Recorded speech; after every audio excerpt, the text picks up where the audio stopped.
जय श्री कृष्ण। राधे राधे। राधे सत्संग में सत्संग का रसपान करते सभी आत्मीयजनों, श्री वल्लभ की प्रेरणा से प्रेरित होकर राधे सत्संग में आओ। आज हम अपने पुष्टि मार्ग की गहराई के बारे में जानें, लेकिन इससे पूर्व अगर अपने राधे सत्संग चैनल को सब्सक्राइब न किया हो तो सब्सक्राइब कर लेना, जिससे आपको हर सत्संग की जानकारी मिल सके। श्री वल्लभाधीश की जय। महाप्रभु श्री वल्लभाचार्य जी के आचार्यत्व की गरिमा को एक बार गहराई से हम निहारे देखे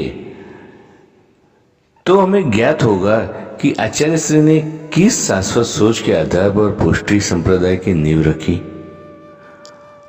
प्रियजनों, हमें काल की गरज नहीं है, हमें देश की गरज नहीं है, हमें कोई मंत्र की गरज नहीं, द्रव्य की गरज नहीं, कर्ता की गरज नहीं है, कर्म की गरज नहीं है। फिर भी श्री कृष्ण की शरणागति, श्री कृष्ण का आश्रय हमें प्राप्त हो सकता है। यदि हमें वैभव प्राप्त हो तो सेठ पुरुषोत्तम दास जी की तरह 52 बीड़ा को नेक ठाकुर जी को बांध सकते हैं। यदि हम अकिंचन है तो पद्मनाभ दास जी की तरह छोला भिगी हुई बाजरी भी प्रभु को भोग धर सकते हैं।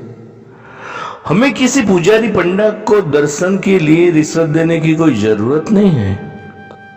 हमें किसी समाज या संस्था की दरकार नहीं है, ना किसी मठ या आश्रम की। गृहस्थ हो तो घर में सेवा कर सकते, विरक्त हो तो जहां रहे वहां झांपी में सेवा कर सकते। अरे यहाँ तक कि दारागार अनुकूल न हो तो शून्य देवालय में अपनी निधि को भद्रा का सेवा कर सकते हैं। सामर्थ हो तो सोने का हिंडोरा, और न हो तो वस्त्र के टुक में प्रभु को झुला सकते हैं। प्रभु जी ने ऐसो ठाकुर पधरायो है जो हाथ में डोल झूल कर आनंदित हो सके हैं। हम अव्यावृत होए तो सेवा कथा कर सके हैं, व्यावृत हो तो कथा का अवलंबन कर सके हैं। तो महाप्रभु जी ने ये सब काल्पनिक धरातल पर प्रतिपादित नहीं किया है।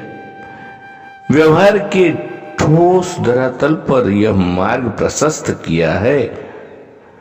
हमारे सामने प्रमाण है कि दिनकर दास जी जैसे कितने के भगवदियों ने केवल कथा पक्ष को अपनाकर पुष्टि प्रभु को रिझाया है, तो वो हम पर भी रिझेगो ही। वल्लभ के लाडलो, आओ आज ऐसे विलक्षण मार्ग के प्रवर्तक आचार्य श्री वल्लभाचार्य जी प्रभु को केवल इसी भाव से सर्वात्मना नमन करें। तो इसके साथ ही आज के सत्संग को श्री वल्लभ के चरणों में समर्पित करके अत्रे विराम दे। फिर मिलेंगे राधे सत्संग में नए सत्संग के साथ। जय श्री कृष्ण। राधे राधे।